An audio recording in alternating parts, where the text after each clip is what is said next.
I'm a tech guy. I've been speaking for a long time, and the presentation beforehand is my kind of presentation. I love actionable takeaways. I love really nuts and bolts. Give me the blocking and tackling, and this one's not going to be that. Because a lot of what I'm going to share about is really what I've been successful with for the last 3 years. And for me, I pivoted my career. I took a massive change in what I was doing.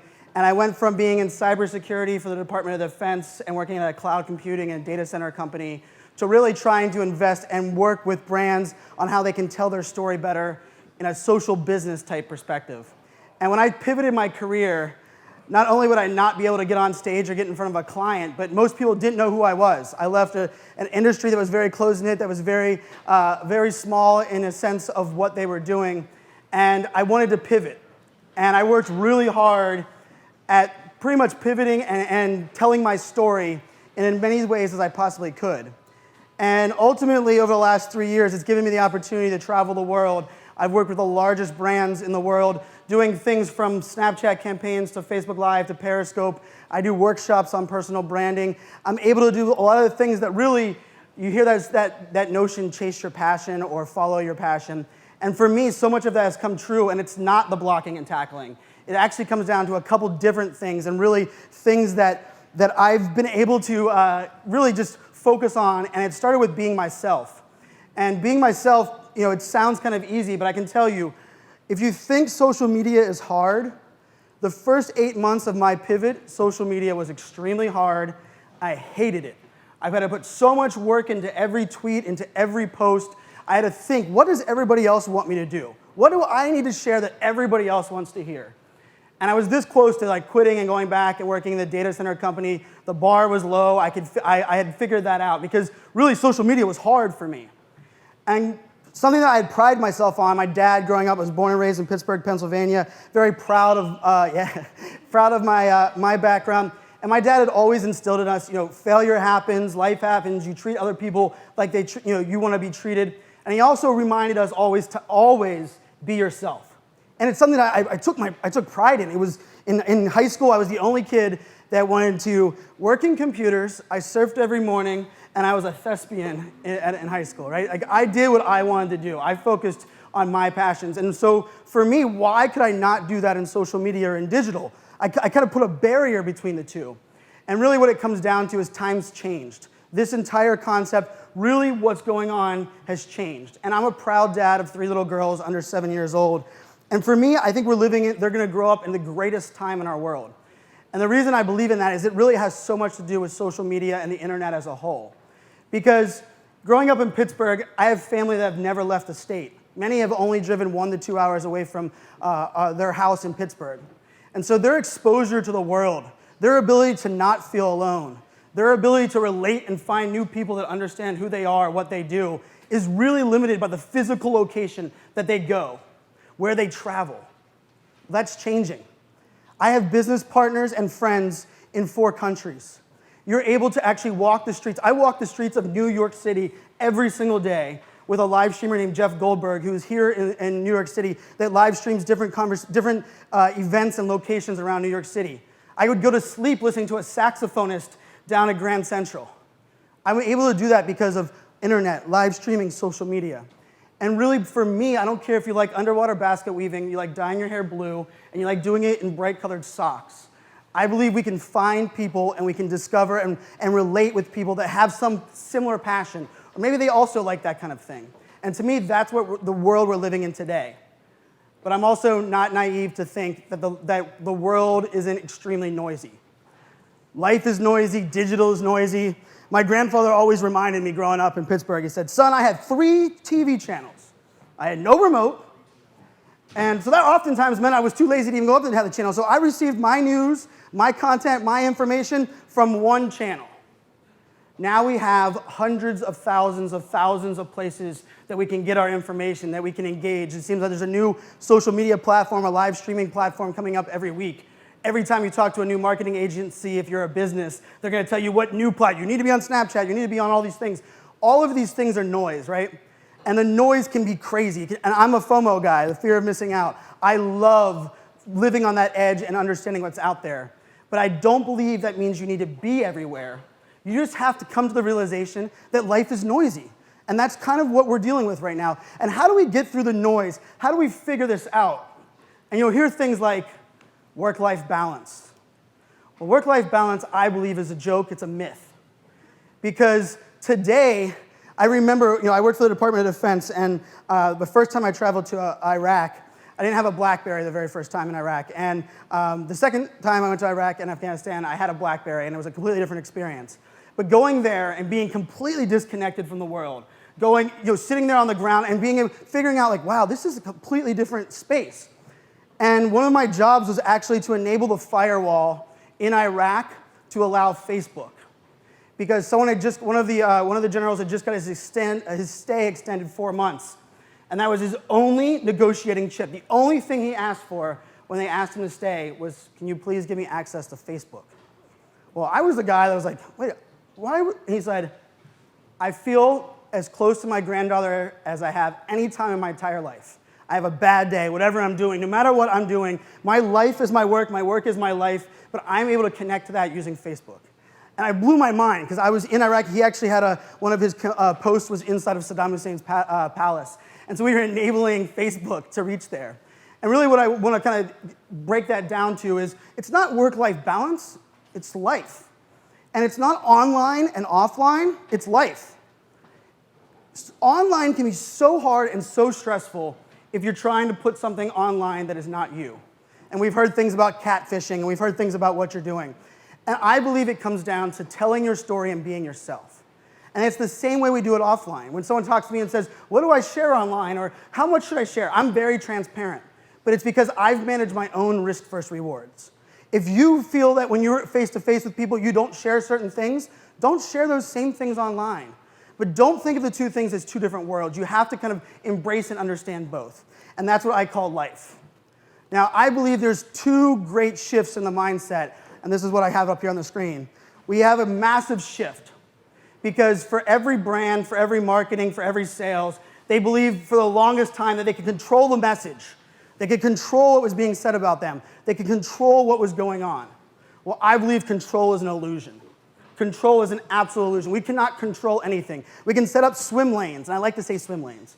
Because if you think of a swim lanes bob back and forth. You can kind of push it a little bit so it doesn't break, but ultimately you can live within these swim lanes. So it's not about controlling the message, rather empowering it and telling it yourself.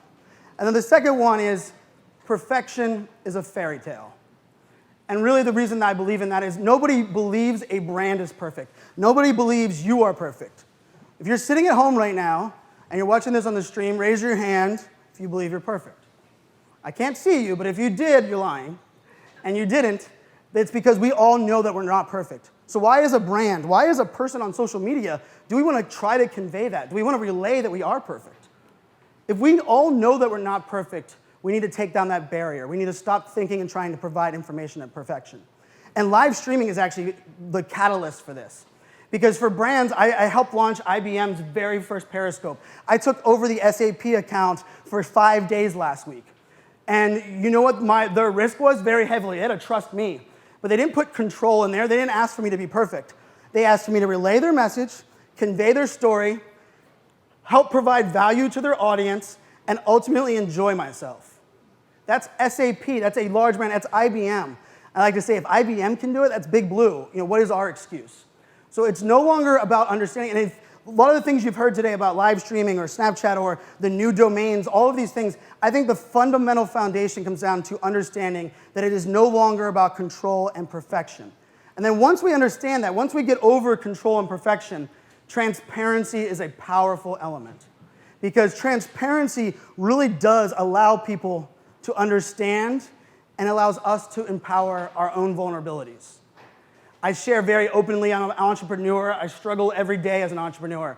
I have a roller coaster ride. I think every entrepreneur can relate to that. It's a great day today. Tomorrow I wake up, I feel like I need to throw up, and something's changed. But I also love the chaos. I love what's going on there. And for me, I'm also proud. I was diagnosed ADHD at 31 years old. It's part of me. It's who I am. And when I told people that, and I said it publicly, the amount of outpouring of love and thank you for sharing that. Oh my goodness, for embracing that. And I said, wait, for sharing who I was? That is who I am. And I think for me, what has been really successful for me is it's not about selling people on my value. It's about being myself and letting them into my world. And that's what transparency is. Now let's remember, transparency does not mean oversharing. These are two different things. We don't want to know that you're sitting on the toilet. We don't really need to know every single thing you eat. Transparency is that window into who you are. And transparency is going to be different for every person, and it's going to be a different level of transparency. If you don't want to share certain things, don't share those things. But also understand risk versus reward and where this kind of fit in. Because ultimately, nobody's believing you when you say, trust me, right? When you say trust me, the first thing we say is, what are they going to lie to us about? But the way to build trust, the way to prove that you're authentic, is to be transparent and let people in. And to me, that is the game changer. The second part is, and I'm running a book, and one of my chapters of my book is the future of innovation is collaboration. I believe together we can do amazing things, especially innovating. We have Help Erase here. Together we all sharing the Help Erase message to try to end child trafficking. Ultimately, one person screaming that message from the rooftop, I don't care if it's Beyonce, does not reach enough people. Together, we have to work together to share those messages. The interesting thing is, we've always heard that, but I believe we kind of approached it and said, we want to surround people around us that know what we know and say yes to us, right? You know, the idea we want a bunch of yes men. Well, a bunch of yes men is failed. We know that's a failed flaw. But I can tell you one of my strongest skill sets that has allowed me to succeed is knowing what I don't know. And I'm sure as hell not afraid of admitting to it. If you guys have heard me if you follow me on any of my channels, I probably admit when I'm wrong more than I talk about anything I do right, because I probably have done more things wrong and had predictions. Like I got on stage and I said, in March of last year, I said, Meerkat is a game changer. You need to invest in it. It's not like it's going to disappear in a year. Unfortunately, Meerkat disappeared about a year later. But ultimately, for what I convey, what this kind of goes into, is understanding that it's okay to fail. It's okay to be wrong. The most powerful phrase in live streaming, the reason live streaming is taking off from an authenticity pace, is why politicians are not on there. They cannot say, I don't know. The most powerful phrase in live streaming is, I don't know. Because when you say, I don't know, when someone asks you a question, and then you deliver something and you say, this is what I do know, guess what? That adds validity to your message. We now not only know that you're not perfect, because we already knew that ahead of time, but we also now understand that when I'm passionate about everything. But I can tell you, you ask me something about building a sales funnel for your organization, for your small, medium-sized business, that's not my repertoire. I work telling your digital story. I'm going to tell you I don't know. But then I'm going to tell you where storytelling fits in your sales cycle. I do know that. And by admitting what you don't know, it allows people to understand and build that authenticity and trust. Now, as a tech guy and someone that suffers from FOMO, or the fear of missing out, I'm beta testing 9 apps on the 5 different phones that I own. Just for me. I have 5 phones, mainly because I do a lot of stuff in the live streaming space with Ryan, and we always want to make sure our phone is working on the right network. So I have a couple on T-Mobile, a couple on AT&T. So I'm the tech guy. My last job, my dream job, I built it after Guy Kawasaki and Robert Scoble, and I wanted to be a tech evangelist. Because for so long, I believed technology was my purpose. Technology is what fueled my passion. Well, that's shifted. I don't really care about the technology. I don't even care about the new iPhone that comes out. I care about how that's going to impact me and why I should care. I don't care about the product itself. And that shift allows me to understand technology. Technology is, we are not purchasing or looking at technology for technology's sake. We believe in leveraging technology for the experience that it actually allows us to convey, or the experience we are able to actually take on. So when someone tells me to unplug, I unplugged at a concert. I went to the Gorge up there in western United States to see Dave Matthews Band, and I said, you know what? I'm so tired of everybody telling me to unplug. I'm just going to unplug. I'm going to unplug. I uninstalled every social media app off of my phone. The only thing, because my phone is my camera, so I had to have that aspect. So my phone was on me, but I didn't have any social media. On the drive back, after I left the Gorge, I put Facebook back on, I opened it up, and a childhood friend I had grown up with for the longest time was at that concert. That was messaging me on Facebook Messenger and messaging me on Twitter and wanted to share that experience that I was having at the Gorge. Unfortunately, we never crossed paths. I still haven't even hung out with him since that day, and that was probably about 8 years ago. But for me, what that really means is technology isn't the problem. It's how we use it and the experience we want to get out of it. So every time you see a new shiny object, don't focus on the object, focus on how it will impact you, what it'll enable you to do. Maybe it'll make you more productive. Maybe it'll make you have less hours managing email and more time at home with your kids. Or maybe you like to go to Times Square, or maybe you like to go see a Broadway show. We look at technology too often as for what it's actually doing, and that's not the impact that it makes to us. And so for me, I live on all the social networks because my clients hire me to understand what's available. But I never recommend for any client to be everywhere, and I don't recommend we all look at it that way. And that's a tech guy talking about it.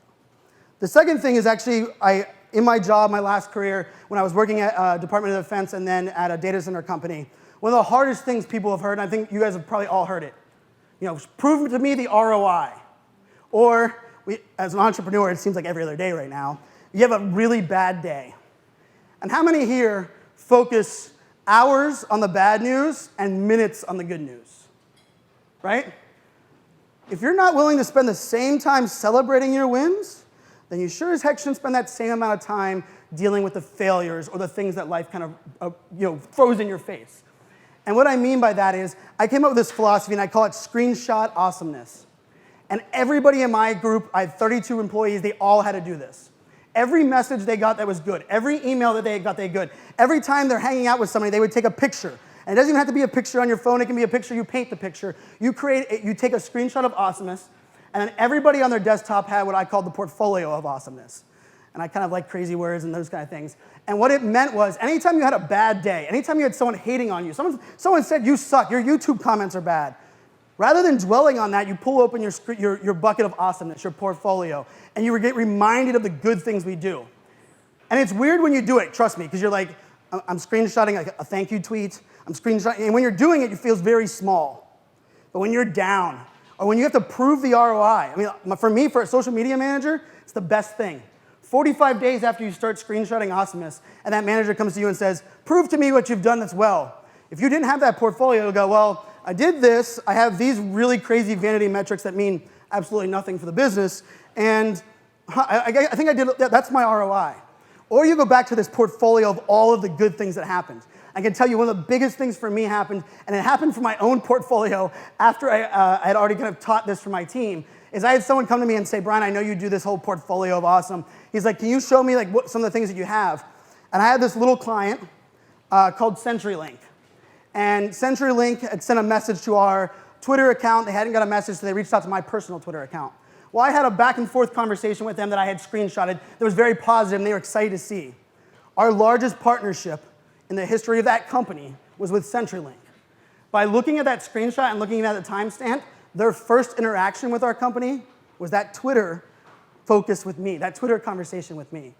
I didn't have to prove ROI from that minute on of Twitter. Because we've all heard it. Everybody in your company sells. Everybody in your company markets.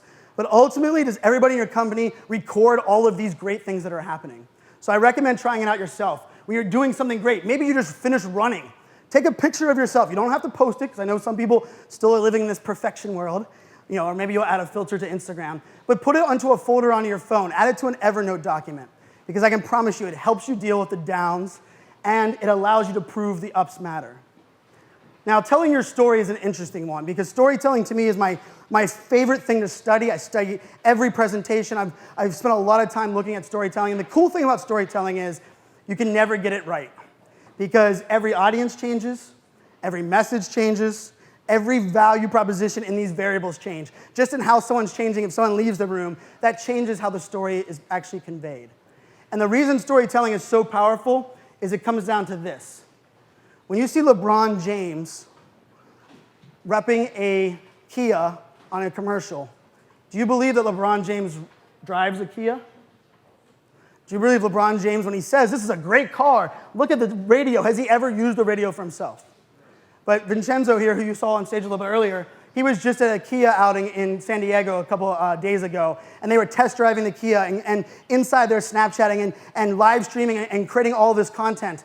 And you know why I would buy a Kia? It's not because of LeBron James. It's because the story that Vincenzo and the influencers of that brand were able to tell, because I could relate. Storytelling comes down to listening and relating to your audience. And that is a powerful element, and it's been the key for me. I listen and I consume way more content than I post, which is funny for most because I tweet a lot, I Snapchat a lot, I Periscope a lot, but for me, I also consume a lot because I'm always learning. I always want to understand. And people would say, Brian, why are you consuming Snapchat? You're pushing the boundaries there.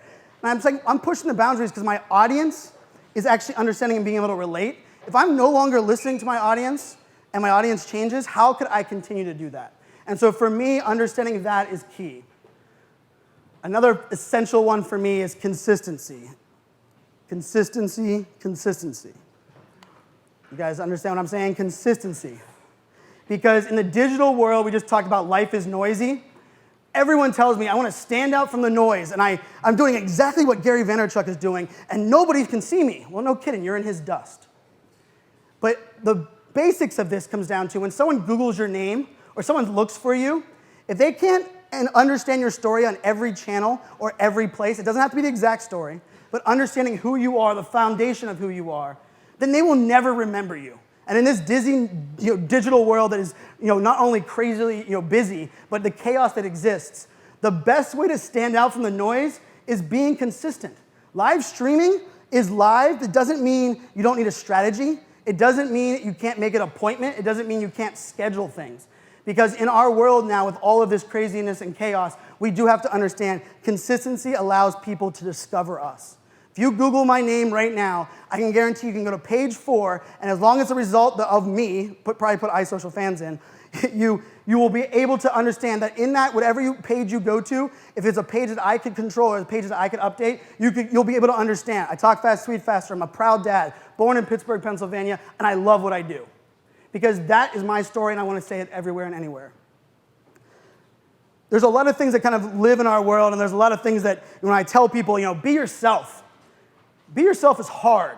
I lost clients that said, wait a second, Brian, you have tattoos? I don't support people that have tattoos. Well, I'm glad we're not working together because you weren't my perfect client to begin with. But that's scary. And trust me, at that time, was not a time where I felt like I could just get rid of clients. But I can tell you, as I got more comfortable being myself, social media and digital got easier. And the number one compliment that I can get when I see anyone that knows me online, the number one compliment is, Brian, you're the exact same person that I talked to online. Because last time I checked, you're talking to me in all those cases. And that, to me, is powerful. So one of the things about that is, remember, if you suck offline, don't be that same person online, but we'll kind of save that for later. So a couple slides here on the idea of, okay, now that we've told our story, where does this fall in? And the chapter in my book that's probably my favorite chapter and how I'm doing is community is the future of business. Businesses are great because of their great employees. Businesses grow because they have great customers. It's not because of the product or the services that they make. And investing in your community, engaging where your community is today is key. When I was growing my brand, I had a much smaller following than everybody that was on stages that I want to be. And you know what? I figured out I can't build a following as fast as they can unless I buy it, and that just kind of goes against my entire fundamental being. And so what I decided was, you know what? I'm going to out-engage every single person. And out-engage means you reply, you have conversations. It doesn't matter your clout score. It doesn't matter how many followers you have. If you have something to say, you have a question to ask me, I promise you, if you've ever tweeted my account with a question, the person that has answered it of the 135,000 tweets has been me. Because I believe in that conversation that you have to have with the community. And it's not about getting somewhere first. It's about listening to where your community is going. And then understanding life happens, shit happens, change happens. I call myself a change evangelist, no longer a technology evangelist. Because the brands that I work with, they would say, Brian, you ended up ripping out more technology than you had installing it. That's not what we expected. And I quickly realized my passion was not for the technology. I don't even really care what technology you use. Periscope doesn't pay me any money, Facebook doesn't pay me any money, Snapchat doesn't pay me any money. I like defining what your success looks like and helping you get there. And a lot of that comes into a change of mindset, a change in delivery, a change in what you're doing, changing how the event space is going. I love to change how the speaker world's going. These slides, not one of them has ever been seen anywhere else. This was completely customized that I created this week because for me, I want to understand the audience, understand the message, what I want to actually provide and the value. That's not the standard for someone that's speaking 40 times a year. But last time I checked, I don't want to be the standard. I want to be Brian Fanzo. And ultimately, when you're online or you're live streaming, I like to say leverage your digital eyeballs. I tweeted for a long time. I hate posting blogs. Grammar is anything that the English teacher taught me, I was really bad at. And I will not blame the fact that I was not diagnosed ADHD at the time, but a lot of that makes a lot more sense to me because I struggled there. And so maybe video is not for you. Maybe you love talking, but you don't like being on video. You should have a podcast. Maybe you love writing and the video scares you. Maybe what you should do when you are on video is talk about what inspired you to write that blog, how long it took you. I can tell you there's a site called The Verge, and The Verge is a tech site that I never liked anymore. They lost some credibility with me. I was confused on what they were doing. And the minute Periscope came out and they started giving their accounts to their different bloggers, and their bloggers would say, I spent 4 days researching the data on here. This is something I was passionate about. I interviewed 30 people. I would go back and read that article and go, I have a whole lot more respect for them. I now understand about it. And then also, nowhere in that article did it tell me all of those things about the person. I could hear that person reading the blog to me as I read it.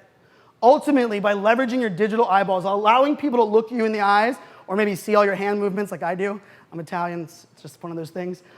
Ultimately, that's how we break down the barriers. If you're a brand and you hear return on relationship, read the book from Ted Rubin, but understand that relationships are extremely hard to build in the digital space. I always say it likes to take 18 months for someone to build that relationship.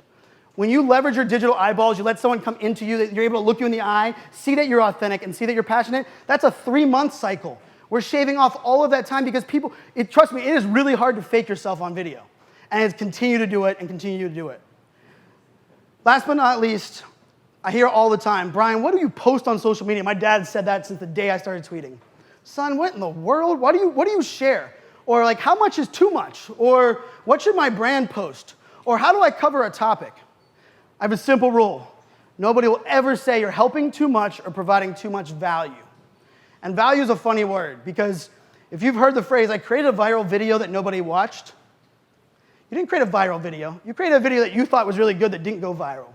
Value is not created by the author or the creator, rather the audience that's consuming it. And when you're able to understand the power of your community and listen to your community, that is how you create content that goes viral. It is not creating viral content. It's about creating content that relates to your audience, that speaks to them, that they understand. And so ultimately, when you understand that, nobody will say you care too much or you're helping too much. And this, I'm going to kind of end it here with this idea that I was on a live stream. I was actually doing a live show. And we were on live at Social Business Hour. Rachel and I co-hosted a show for 2 years. And my dad text messaged me, and he said, son, I love what you're doing in social media. My dad's a very successful entrepreneur in the candy business. He owned candy companies all my life. And he said, social media will never replace a handshake. And I thought about it, and I decided to read it out loud on our show. And I said, look, my dad just said, he's like, loves the conversation, but he said social media will never replace a handshake. I said, Dad, you're right. Social media will never replace a handshake. But social media has given me the opportunity to have additional handshakes around the world and opportunities that would have never come to me. And ultimately, if some of the handshakes that I might have been able to have, I like to turn those into hugs and selfies and having fun. My business partner, Ryan and Bell, and I didn't meet each other until Periscope. My other business partner, Daniel Newman, we met on a Twitter chat. I didn't live in Chicago. I had never been to Santa Monica or LA or San Francisco where Ryan was. Social media allowed me to do that, but it allowed me to do that for one fundamental reason. I was myself, and I focused on my own individual change. When you hear people say that they want to change the world or they can do it themselves, they're wrong. What we can do individually is we can change ourselves. And I think when we look at it change, and we look at all these things that I've talked about, if you individually change yourself and everyone does it, together we will change the world. And I firmly believe that. I know it's true, and I'm excited to grow up and have my daughters grow up in the world that we're living in today. Thank you guys so much for tuning in. I appreciate it. Be yourself.